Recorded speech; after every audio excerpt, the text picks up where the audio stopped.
Hello, and welcome to the Godot community for High School Visual Art 3D. Continuing the discussion about arts integration, today I will discuss a Sculpture 1 lesson that I do. I will give you a brief overview of the lesson, talk about the interdisciplinary connections involved in the lesson, and then just some introductory information to start the lesson. So the lesson I'm introducing is a good intro to sculpture. I typically use it with my level 1 classes as mentioned. The full lesson with resources can be found on the Godot website in the instructional frameworks for Sculpture 1. The basics of the lesson are that students create small sculptures based on fetish figures, specifically from the indigenous Zuni people from the American Southwest. Over the course of the project, students consider materials and learn the subtractive process and gain an understanding of the role of sculpture as historic record through analyzing the connection between sculptural form and a culture's beliefs and practices. And of course, as always, they will continue to practice quality 3D composition through the demonstration of the elements and principles as they relate to form. Since this project is directly related to or inspired by centuries-old traditions of indigenous cultures, it's important to also discuss appropriation. Anytime students are practicing art forms based on those from other cultures, they need to be provided with an understanding of the original context of the work and who should be credited with its origin, and more importantly, why we look at and create work inspired by these cultures. Throughout history, we see evidence of cultural diffusion or the effect of the artistic practices and techniques and forms of one culture on another. And sometimes this is through travel and trade, other times through not so wonderful things such as invasion or slavery. So it's not unusual for these influences to be seen, but it's important to know the history. For example, a pretty common project for an intro ceramics project is a Day of the Dead skulls. It's not enough to just simply talk about the formal elements of these skulls, but who celebrates the tradition, how it began, the purposes of the skulls within the Day of the Dead celebration, and any significant symbols you see within the forms. Then, when students make their own, how are they connecting with the forms and symbols in a transformed or redefined manner? I think the most obvious interdisciplinary aspect of this lesson is the integration of sculpture with social studies. I pulled a couple of things from the US history and the sociology GSE that this lesson certainly supports. And you see words like customs, traditions, beliefs, symbols that I think are all important talking points when you're looking at cultural artifacts. Earlier, I mentioned sculpture as historical record. So oftentimes we know sculpture is the only evidence of some cultures, and they are a wealth of information. We can learn about a culture's belief system, their technology, their way of life. Different versions of fetish figures can be found from all over the world. So you could have a conversation about identifying universal themes, but then by more closely examining them, identifying differences within each. So, by analyzing what they're made of, where the forms are found, we might learn if a culture is nomadic, or by looking at the uses and how they're formed, what kind of tools they were able to make and use.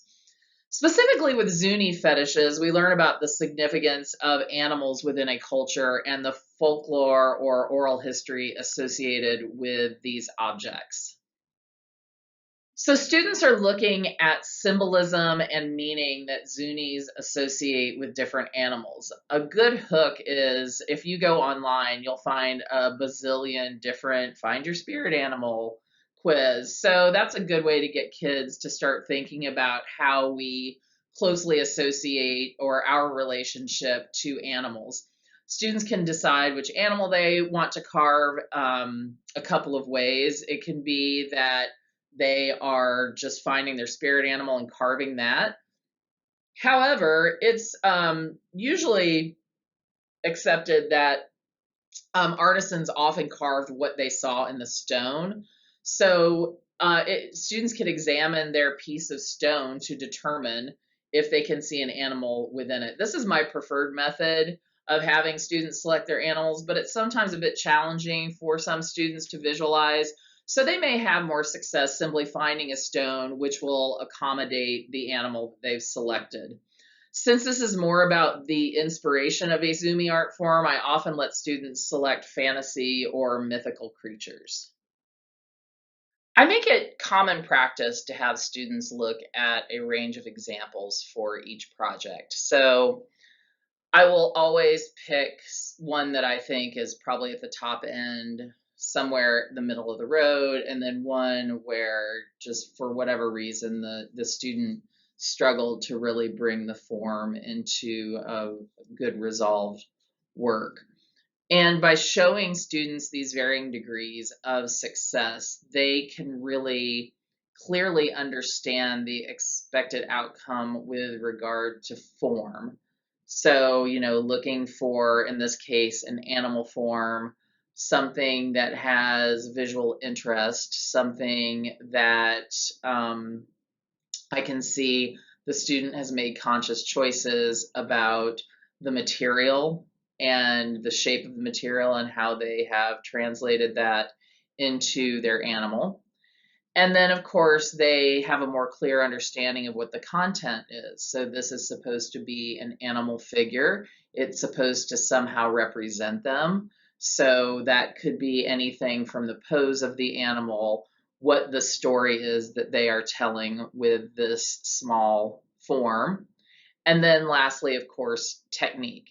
So, was the student able to utilize the tools in a successful way to render this form to the best of their ability? And kids looking at these prior to starting the project really sets the foundation of having this tangible thing that they can look at to see what the expectation of success is. So students are identifying how the application of texture, the areas of negative space, the addition of detail are elevating the form in not only those formal ways, but also in what it's communicating, and obviously then showing that they are correctly demonstrating technique. Of course, after looking at and then they assess the samples. So I usually have them categorize which one is the least successful, what's the middle of the road, and what's the best. And they every time are consistently selecting the correct ones.